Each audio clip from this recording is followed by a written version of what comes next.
हो गया? अरे कठिन दे दिया क्या? 357 सब में 3-3 का अंतर है ना? ये तो बताया ही था।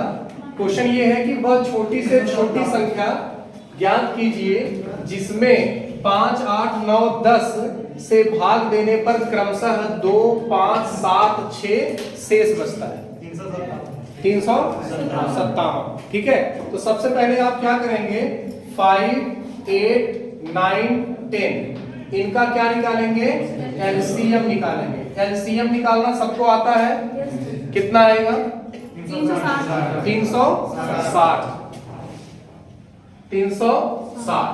अब आपको मैंने बताया था कि इस 5 और इस 2 का डिफरेंस कितना है? 3 है ना? यहाँ पर 8 और 9 का 5 का डिफरेंस कितना है?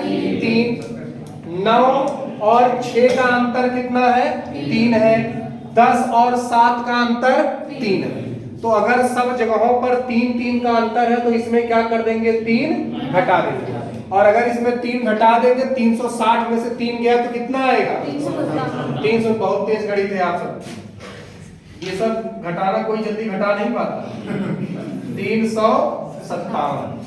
समझ गए कि नहीं समझ गए? क्लियर है यहाँ तक? चलिए अब हम बात करते हैं नेक्स्ट टाइप की, जब ये अंतर बराबर नहीं आएगा। जो आप अभी अंतर बराबर कर दिए 6 में से 9 में से घटाकर, वो अंतर बराबर ना आए तब के लिए। और इस पे 1-2 सवाल हैं, ज्यादा सवाल है भी नहीं अपने पास, तो इसलिए एक ही में समझ जाइएगा। चलिए क्वेश्चन लिखिएगा। वह छोटी से छोटी संख्या, वह छोटी से छोटी संख्या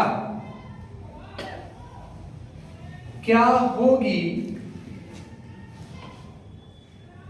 जिसमें 3, 5, 3, 5, 7 से भाग देने पर क्रमशः 1, 2, 3 शेष प्राप्त होता है। 1, 2, 3 शेष प्राप्त होता है।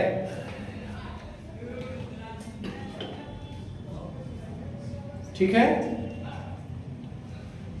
बिना बताए आएगा कहां से? अधिकतर इस क्वेश्चन का एग्जाम्पल जैसे आंसर मैं कोई मेथड ना बताऊं तो आप भाग लगाकर तो निकाल ही सकते हैं। 4 विकल्प देगा, 157 आएगा। अच्छा, तो मान लीजिए अगर मैं इसका मेथड आपको ना बताऊं या बाई चांस आप एग्जाम में जाके भूल जाएं, तो 4 विकल्प रहेगा। चारों विकल्प में बारी बारी से पहले 3 से, फिर 5 से, फिर 7 से आप भाग लगाकर क्या करिएगा? चेक कर लीजिएगा। लेकिन उसमें क्या होगा? आप फंस जाएंगे। अब आपको हर बार अलग अलग शेष है तो टाइम लगेगा। ठीक है, इसका जो प्रोसेस है आप पहले समझिए कि आपको सबसे पहले एलसीएम निकाल देना है। किसका किसका? 3, 5, 7। इसका एलसीएम निकालेंगे 3, 5, 7 का कितना हो जाएगा? 105 आ जाएगा। ठीक है, अब आप यहां देखेंगे 3 आपका क्या है? भाजक है, और शेष कितना आता है? 1। जब 5 से भाग लगाते हैं तो शेष कितना आता है? 2। और जब 3 से भाग लगाते हैं तो 7 से भाग लगाते हैं तो शेष कितना आता है? 3। तो अब आप यहां पर लिख रहे हैं अंतर, तो इसका अंतर कितना आ गया? 2। इसका अंतर कितना आ गया? 3। इसका अंतर कितना आ गया? 4। ये अंतर क्या है? अलग अलग है। अगर यही अंतर बराबर होता तो आप इस एलसीएम में क्या कर देते? घटा देते। क्या कर देते? घटा देते। लेकिन अभी अंतर बराबर नहीं है, तो अब आप क्या करेंगे? ये जो शेष आया है, ध्यान से देखिएगा, इस शेष को फिर से यहां पर घटा दीजिए। इस शेष को क्या करिए? फिर घटा दीजिए और अब अंतर लिखिए। यहां पर शेष घटाइए, यहां शेष घटाइए, यहां शेष घटाइए। ये कितना आ गया? 1। ये कितना आ गया? 1। ये कितना आ गया 1। अभी सबके अंतर क्या हो गए बराबर। मैंने क्या किया, फिर से ध्यान दीजिए इस चीज को। मैंने पहले ये प्रक्रिया इतनी तो आप पहले से करते ही थे, ये अंतर बराबर आता था, यहीं पर आपका आंसर आ जाएगा। लेकिन अगर अब ये अंतर बराबर नहीं आ रहा है तो आपको क्या करना है, ये जो 2 अंतर आया है इसमें से ये जो एक पहले शेष बच रहा था इसको फिर से घटा दीजिए। समझ गए कि नहीं समझ गए? और ये प्रक्रिया आप तब तक करते रहिएगा, फिर बार बार घटाइएगा जब तक ये बराबर ना आ जाए एक तरफ से। ठीक है, अब आप इसमें क्या करिएगा, इस 105 में क्या माइनस कर देंगे 1, तो ये वैल्यू कितनी हो गई 104। क्लियर है? अभी आपका आंसर 104 नहीं है। अभी ध्यान से सुनते रहिए। आपने यह प्रक्रिया, कौन सी प्रक्रिया, घटाने वाली, कितनी बार की है? 2 बार की 1 बार? 2 बार की है। एक बार आपने यहां पर अंतर लिखा और एक बार आपने यहां अंतर लिखा, तो प्रक्रिया कितनी बार की आपने? 2 बार की है। तो इस वजह से इसमें कितने से भाग दे देंगे? 2 से भाग दे दीजिएगा। अब ये हो गया 2 पंचे 10, 2 दूनी 4। अब आप देखिए यहां पर आप 52 में भाग लगाइएगा 3 से। कितने से भाग लगाएंगे? 3 से। तो 17 त्रिक 51, शेषफल कितना आ गया 1। तो 3 से भाग लगाने पर शेषफल कितना आ गया 1 आ गया। अगर आप इसी 52 में भाग लगाइएगा किससे? 5 से।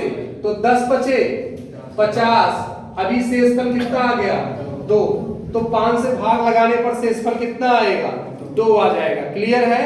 और अगर आप इसी 52 में भाग लगाए 7 से, 7 सते 49, शेषफल कितना आ गया 3। तो आप देख रहे हैं 1 2 3 शेषफल आता, 1 2 3 शेषफल आ भी रहा है।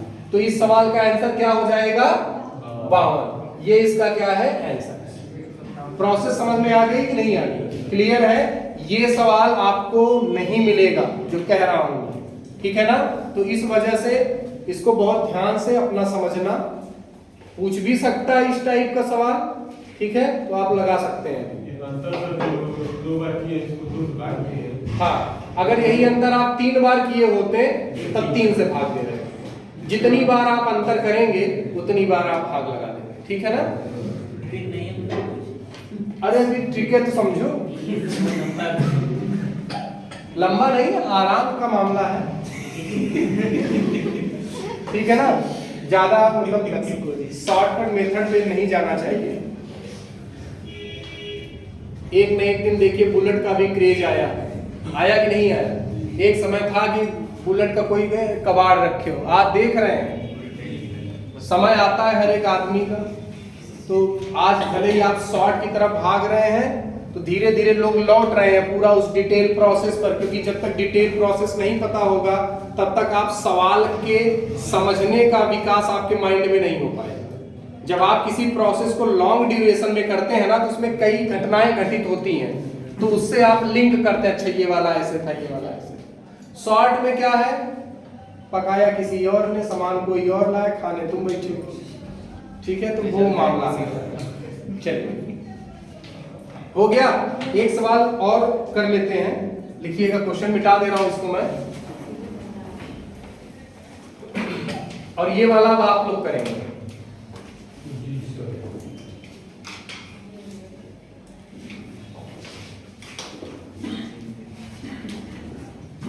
क्वेश्चन है, वह छोटी से छोटी संख्या, वह छोटी से छोटी संख्या क्या होगी जिसमें 9 11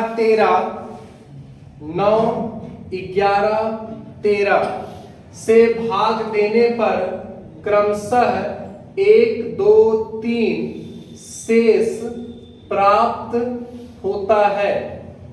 क्रमशः 1 2 3 शेष प्राप्त होता है।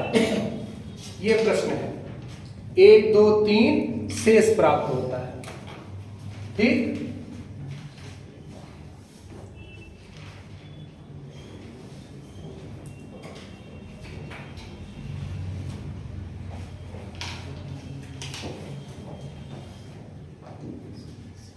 एकदम खटाखट करिए, देर न लगे। 640। 2 का भाग नहीं दिए क्या? 640। चलिए ठीक है। तो पहले आप 9, 11, 13 का क्या निकाल देंगे? एलसीएम। तो 9, 11, 13 का एलसीएम बताओ भाई, क्या आएगा एलसीएम? 87। मुझे सुनाई दे रहा है बस। 1287।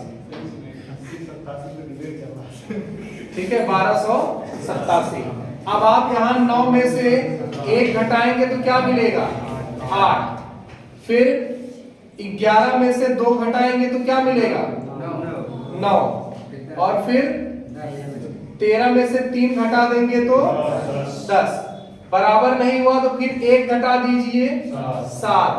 फिर 2 घटा दीजिएगा तो 7। फिर 3 घटा देंगे तो 7। ये प्रक्रिया कितनी बार दोहराई गई? 2 बार। तो पहले 2 का भाग कर दे क्या? नहीं सर, पहले 7 घटाएंगे तो पहले 7 यहाँ घटा देंगे तो ये वैल्यू आ जाएगी 1280। अब भाग करेंगे किससे? 2 छंग 12, 2 चौके 8 और ये 2 से भाग क्यों किया? 2 बार घटाएंगे। समझ गए कि नहीं समझ गए? अब मैं 2-3 तो आपको बातें अच्छी बता दे रहा हूं, ठीक है? अच्छी बात यह है, यहां पर 2 से भाग लगाने का कुछ टीचरों का मानना यह होता है कि इनके बीच में 2 का अंतर है। कितने का अंतर है? पिछला एग्जांपल पे जाओ, क्या दिखा? 2 का अंतर है। समझ गए कि नहीं समझ गए? तो ये भी ठीक है कि आपकी भी बात सही है, 2 का अंतर है। ये कॉमन डिफरेंस का मामला है, ये रेशियो में आप पढ़ेंगे। कहां पढ़ेंगे भैया? रेशियो में। कि क्या दोनों की बातें सही हैं, जो ये बोल रहे हैं और जैसा ये भी है, दोनों चीजें पैरेलल में ठीक ठाक है। ठीक है ना? अब ये दोनों क्यों सही है, वो कॉमन डिफरेंस है, वो आप पढ़ेंगे रेशियो में जाकर। क्लियर है यहां तक? तो ये जो टॉपिक है आपका एलसीएम, ये दूसरा पार्ट इसका खत्म हो गया। ठीक है, अब तीसरे पार्ट पर आ जाइए। एलसीएम का तीसरा टाइप क्या कहता है?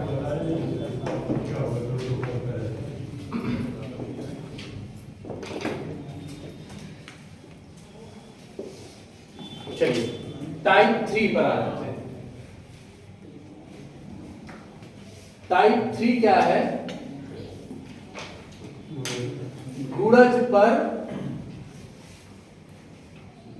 आधारित। किस पे आधारित? गुणज पर आधारित। ठीक है ना? गुणज पर आधारित। ठीक, इसमें प्रश्न कैसा आएगा वो समझिएगा। क्वेश्चन लिखिए।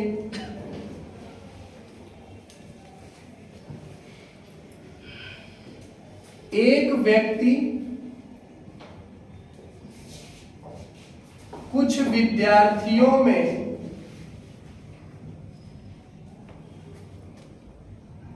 यदि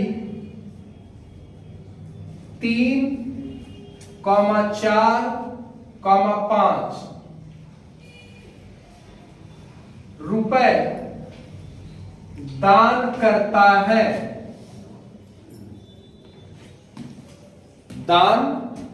है, तब उसके पास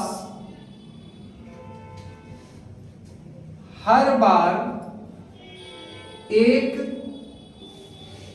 शेष बच जाता है। एक शेष बच जाता है। क्लियर है ना? एक शेष बच जाता है। किंतु यदि वह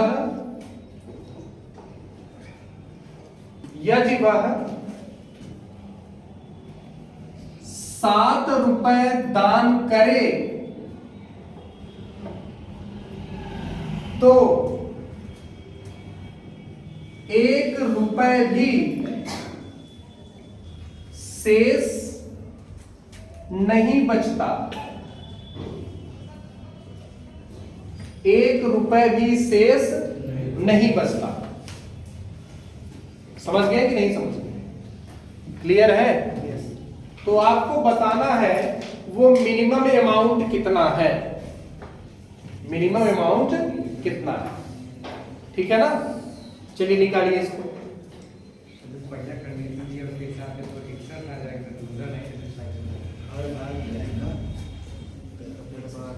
सवाल एकदम क्लियर समझ में आ रहा है ना।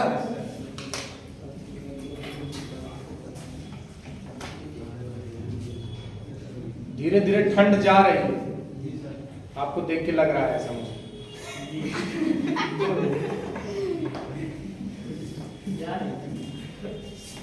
इनको भी देख के लग रहा है। जिस दिन ठंड लगेगी ना उस दिन फिर आपको देख के बहुत कुछ लगेगा, इसलिए अभी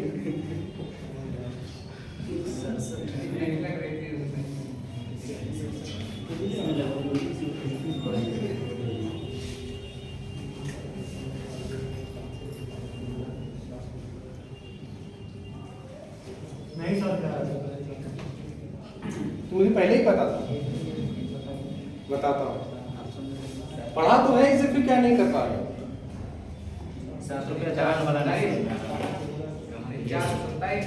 427 आ रहा। हमें क्या पता, आप बताएंगे तब तो हम जानेंगे। चलिए देखिए कैसे लगाएंगे। सवाल क्या कह रहा है, ये वाली लाइन अगर छोड़ दी जाए, कौन सी लाइन, ये वाली, तो इतने का तो आंसर आप दे लेंगे 61 है। क्लियर बात समझ में आ रही नहीं आ रही। तो उसी 61 को आप कैसे लिख रहे हैं, पहले एलसीएम प्लस शेष, यही लिख रहे हैं ना। और इसी को आप क्या बोल रहे हैं, 61, यानी एलसीएम कितना आया 60 और ये शेष कितना हुआ 1 हुआ। क्लियर बात यहां तक, कोई कंफ्यूजन नहीं किसी को। ये 60 कहां से आया भैया, इसका एलसीएम 3 4 5, समझ गए ना। अब आपको ये वैल्यू किससे कट जाए, 7 से, समझ गए कि नहीं समझ गए। अगर हमारा आंसर 61 होगा तो ये 61 किससे डिवाइड होना चाहिए था, क्योंकि जब आप 7 रुपया दान करते हैं, 7 रुपया दान करते हैं तो कुछ भी शेष नहीं बचता। इसका मतलब क्या है कि इसका मतलब ये जो हमारा पैसा आया है इस 7 से क्या होना चाहिए, कट जाना चाहिए। समझ गए कि नहीं समझ गए, क्लियर है ना। लेकिन 7 से नहीं कट रहा, तो हम इसको क्या करेंगे, विभाजित करने का प्रयास करेंगे। तो हम 61 को विभाजित ना करके इसको विभाजित करेंगे और इसको हम अब लिखेंगे 60x + 1 और इसको किससे डिवाइड लगाएंगे, 7 से, 7 से डिवाइड लगाएंगे। समझ गए कि नहीं समझ गए, कंफ्यूजन तो नहीं किसी को। अब आप बताइए क्या ये वाला एक 7 से कटेगा, नहीं कटेगा। 60x, अब मैं अगर 60 में 7 से भाग दूं तो 7 अठे 56, तो कितना बचेगा 4x + 1 डिवाइड बाई 7। बात समझ में आ रही कि नहीं आ रही, क्लियर है ना। यहां पर x लिख देते हैं, ये वैल्यू। तो यहां पर मैंने क्या किया, 60 में 4 से भाग लगा दिया 7 से, तो 7 अठे 56, कितना शेष आएगा 4, तो मैंने लिख दिया 4x + 1। अब हमारा एक काम है कि यहां पर x की वैल्यू 1 2 3 4 5 ऐसे रखते जाएंगे और चेक करेंगे कि वह सबसे छोटी वैल्यू कौन सी है कि जब हम यहां रख दें और 4 का गुणा करके 1 जोड़े तो ये 7 से कट जाए। समझ रहे हैं कि नहीं समझ रहे, ठीक है। तो जैसे ही आप 1 रखेंगे तो 4 × 1 4, 4 और 1 5, 7 से नहीं कटेगा। 2 रखेंगे 4 × 2 8 9, नहीं कटेगा। 3 रखेंगे 4 × 3 12 और 1 13, नहीं कटेगा। 4 रखेंगे 4 × 4 16 1 17, नहीं कटेगा। 5 रखेंगे तो 5 × 4 20 और 1 21 और 7 3 21। तो अब आप यहां से ये पता कर पाए कि x की वैल्यू कितनी आ गई, 5 आ गई। अब आप आएंगे और अपना उत्तर आराम से लिख देंगे। यहां पर 60 × 5 + 1, 6 × 5 30, 300 1। इस सवाल का क्या हो गया, आंसर हो गया। समझ गए कि नहीं समझ गए? ठीक है, ये थोड़ा सा कैलकुलेटिव क्वेश्चन में है, इसका आंसर आप ऑप्शन से भी दे सकते हैं, ठीक है ना। लेकिन मैं आपको पढ़ा रहा हूं, ठीक है, तो ऑप्शन से ये जुगाड़ बताना उचित नहीं है। एग्जाम में हालांकि वो ज्यादा परफेक्ट बन पाता है ऑप्शन से। हाँ, तो जो सबसे छोटा होगा आप उसे आंसर कर देंगे, सबसे छोटी संख्या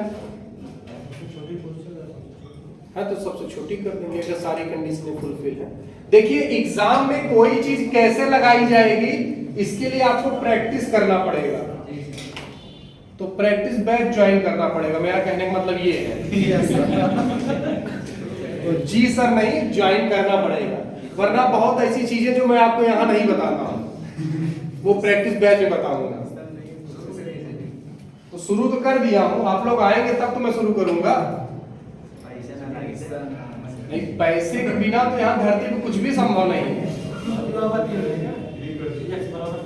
x बराबर 5 लिखो, किस एंगल से 3 दिख रहा है जी? अब सही है, 5 लिखा है, x बराबर 5, 4 पंचे 20 और 1 21, कट गया।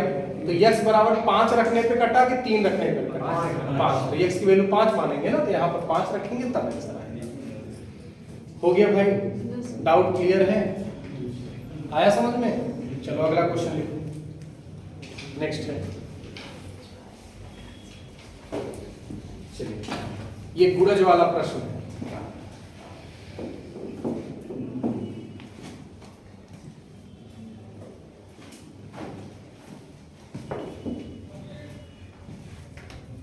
अगला क्वेश्चन है, एक व्यापारी के पास एक बोरी में कुछ अनाज है।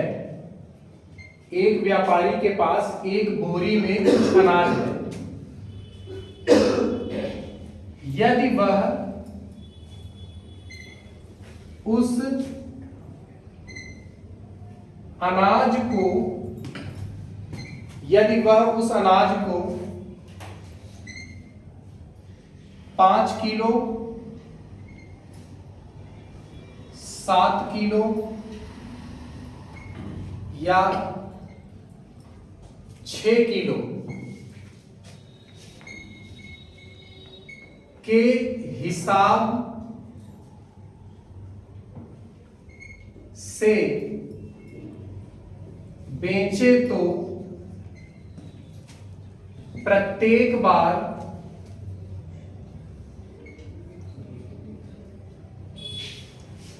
दो किलो अनाज शेष रह जाता है।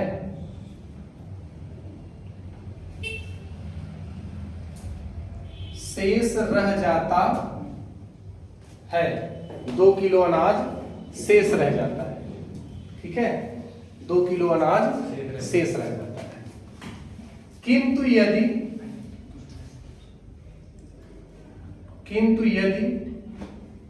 वह उस अनाज को 4 किलो के हिसाब से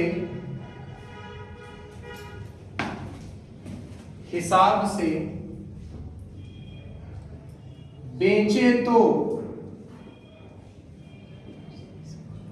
कुछ भी शेष नहीं बचता, तब अनाज की न्यूनतम मात्रा ज्ञात कीजिए।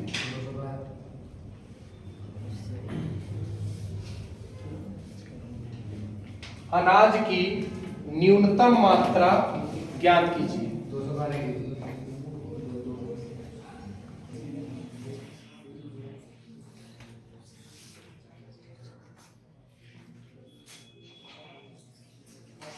हो गया क्लियर?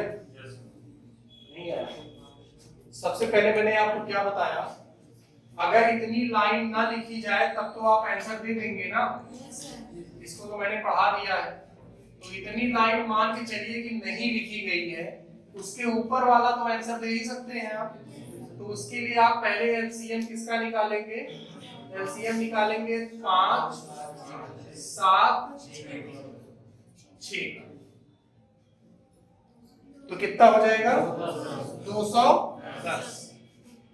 तो अब ये 210 हो गया, लेकिन इनके हिसाब से शेष कितना बचता है, तो इसमें कितना जोड़ देंगे, 2 जोड़ देंगे। शेषफल में कितना जोड़ देंगे, 2 जोड़ देंगे। क्लियर है यहाँ तक? तो जब आप इसमें 2 जोड़ेंगे तो ये वैल्यू क्या हो जाएगी, 212। अब आप देखिए क्या ये 212 4 से कट रहा है, क्योंकि 4 से क्या बोला है, किंतु यदि वह अनाज को 4 किलो के हिसाब से बेचे तो कुछ भी शेष नहीं बचता। तो आप बताइए क्या ये 4 से कट रहा है, कट रहा है। तो अब आपको यहाँ पर x मानकर हल करने की आवश्यकता नहीं है। समझ रहे हैं कि नहीं समझ रहे हैं? क्योंकि अगर आप x मानकर हल करेंगे तो x की वैल्यू 1 आ जाएगी। क्या आ जाएगी, 1। समझ गए कि नहीं समझ गए? तो इसका मतलब 212 ही इस सवाल का क्या हो जाएगा, आंसर हो जाएगा। बात समझ में आ गई कि नहीं आ गई? अगर ये ना कटता तो फिर हम इसको कैसे लिखते हैं, 210x प्लस 2, और इसको कितने से भाग लगाते हैं, 4 से भाग लगाते है ना। और x की वैल्यू 1 2 3 4 5 रखते हैं। और अगर आप देखिए यहाँ x की वैल्यू 1 रखिए तो 210 एक कम 210 और प्लस 2 तो 212, और 212 4 से क्या है, विभाजित। समझ गए कि नहीं समझ गए? एक टाइप तो आपने ये पढ़ लिया। क्लियर है, कोई डाउट इसमें नहीं है ना। अब आपको कल मैं ये बताऊंगा, अभी तक आपके पास शेष कितना बच रहा है, 2 बच रहा है। कल मैं वो टाइप लूंगा जब इसके लिए शेष अलग होगा, इसके लिए शेष अलग होगा, इसके लिए शेष अलग होगा, और ये वाली कंडीशन आगे जुड़ी रहेगी, और कल एलसीएम खत्म हो जाएगा। क्लियर बात यहाँ तक समझ में आ गई? कोई डाउट किसी को?